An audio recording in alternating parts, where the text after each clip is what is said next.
Good morning, student. Today's classes concept of financial market. वित्तीय बाजार की अवधारणा। वित्तीय व्यवसाय का मुख्य आधार है। कोई भी व्यवसाय वित्त के बिना न तो प्रारंभ किया जा सकता है और न ही उसका विकास ही संभव है।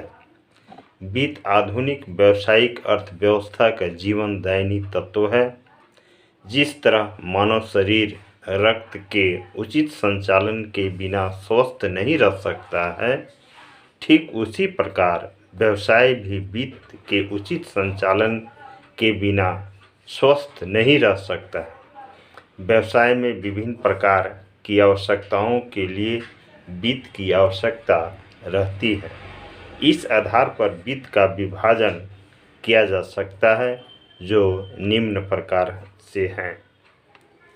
दीर्घकालीन वित्तीय आवश्यकता, लॉन्ग टर्म फिनेंशियल नीड।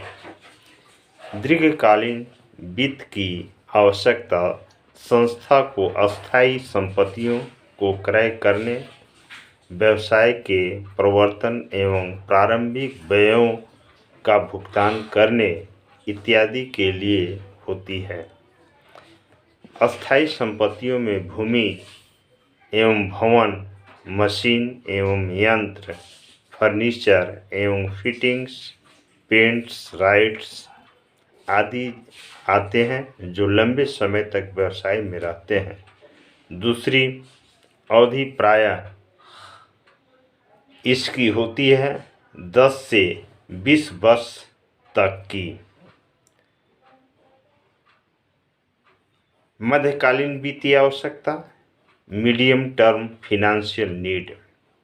इसके अंतर्गत मध्यकालीन वित्तीय आवश्यकता इस प्रकार के वित्त की आवश्यकता प्रायः अस्थायी संपत्तियों के प्रतिस्थापन एवं सुधार के लिए, उपकरणों के क्रय के लिए, विकास एवं विस्तार की योजना लागू करने के लिए एवं कार्यशील पूंजी की पूर्ति के लिए पड़ती है। इसकी अवधि प्रायः 1 वर्ष से अधिक एवं 10 वर्ष से कम समय के लिए होती है। अल्पकालीन वित्तीय आवश्यकता, शॉर्ट टर्म फिनेंशियल नीड। अल्पकालीन वित्त की आवश्यकता कच्चे माल के क्रय, स्टॉक रखने, वेतन, मजदूरी, किराया, मरम्मत आदि के भुगतान तथा निर्मित माल की उधार बिक्री के लिए होती है। ऐसे वित्त की अवधि प्रायः 1 वर्ष या इससे कम होती है। मनुष्य की प्रत्येक आवश्यकता की पूर्ति बाजार के द्वारा की जाती है। उसी प्रकार पूंजी की आवश्यकता की पूर्ति भी बाजार अर्थात वित्तीय बाजार के द्वारा ही संभव होती है। वित्तीय बाजार में व्यवहार की जाने वाली प्रतिभूतियों की भुगतान की अवधि मैच्योरिटी पीरियड के आधार पर इसे 2 भागों में बांटा जा सकता है। मुद्रा बाजार, मनी मार्केट। सेकेंड, पूंजी बाजार, capital market.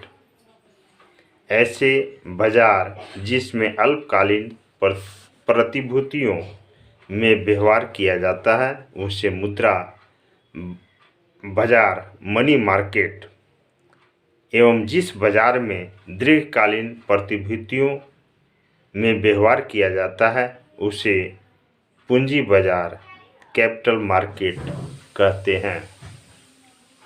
Thank you student.